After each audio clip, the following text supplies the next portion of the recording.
전재수 해수부 장관이 사의를 표명했습니다.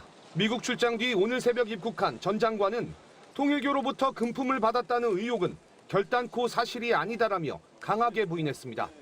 장관직 사의를 두고선 근거 없는 의혹에 정부와 해수부가 흔들려선 안 되기 때문이라고 설명했습니다. 말도 안 되는 어떤 허위 사실, 이런 것 때문에 해양수산부가 흔들린다거나 또는 정부가 흔들리는 일은 있어서는 안 될 겁니다. 전 장관은 MBC와의 통화에서도 지난 2018년 5월 통일교 모임이 아니라 부산의 성당 미사에 참석했고 관련 사진도 있다며 이른바 한학자 특별보고는 허구라는 것이 드러났다고 강조했습니다. 금품 수수 의혹에 함께 거론된 정동영 통일부 장관도 강하게 반발했습니다. 야인 시절 윤영호 전 통일교 세계본부장을 한 차례, 그것도 10분 남짓 만났을 뿐이라며 통일교 금품 제공 기록이 허위인 만큼 민영사상의 책임을 묻겠다고 강조했습니다. 윤영호 씨를 만났습니다. 한 번 만났습니다. 이게 전부입니다. 그 뒤로 만난 사실 없습니다. 혹시 한학자 총재를 다시 만나자거나 통일교 민원 얘기가 있었나요? 또 만난 일도 없고 면식도 없습니다. 한편 이재명 대통령은 전 장관의 면직안이 보고되자 곧바로 제가했습니다. 이 대통령은 앞서 불법 정치관여 종교단체의 해산 검토와 함께 통일교 연루 의혹을 받는 정치인들에 대한 여야를 막론한 성역 없는 수사를 지시한 바 있습니다. MBC 뉴스 김재경입니다.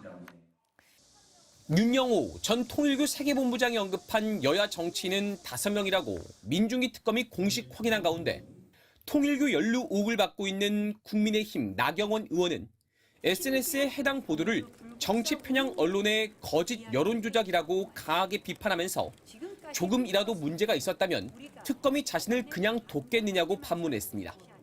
국민의힘 전신 미래한국당 의원이었던 김규환 대한석탄공사 사장도 통일교 주최 행사에 참석했지만 금품을 받지 않았다고 했고 이재명 대통령의 7대 멤버인 임종성 전 민주당 의원 역시 윤 전 본부장은 명함 입력도 안 된 사이라고 의혹을 일축했습니다.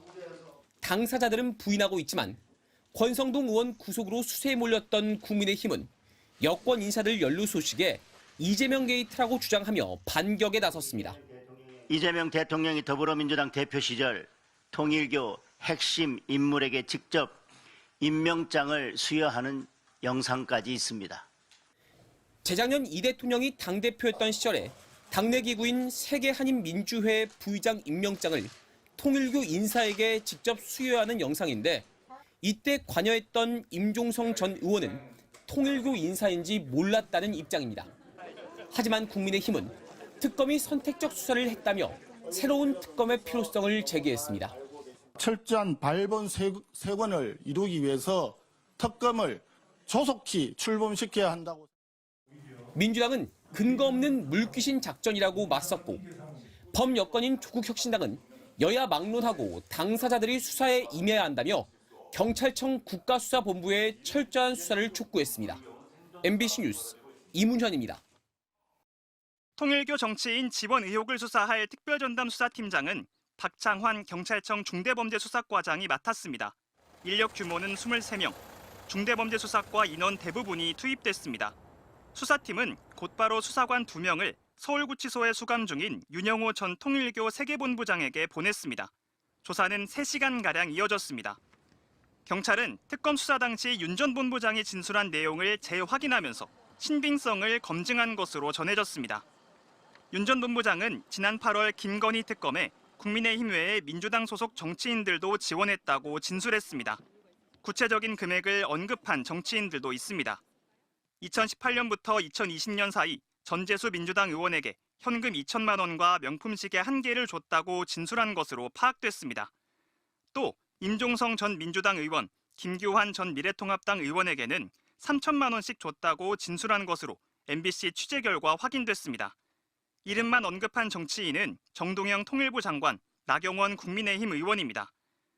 수사에 키를 주게 된 경찰이 속도를 내려는 건 공소시효 때문입니다.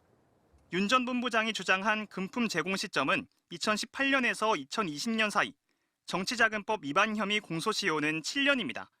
2018년 금품을 받았다면 공소시효는 이미 만료됐거나 올해 말 만료됩니다. 반면 뇌물 혐의를 적용하면 공소시효는 액수에 따라 10년에서 15년까지 늘어날 수 있어 경찰은 법적 검토에 나선 것으로 전해졌습니다. 경찰은 먼저 수사 기록 등을 살핀 뒤 조만간 강제 수사에 착수할 것으로 보입니다. MBC 뉴스 이승현입니다.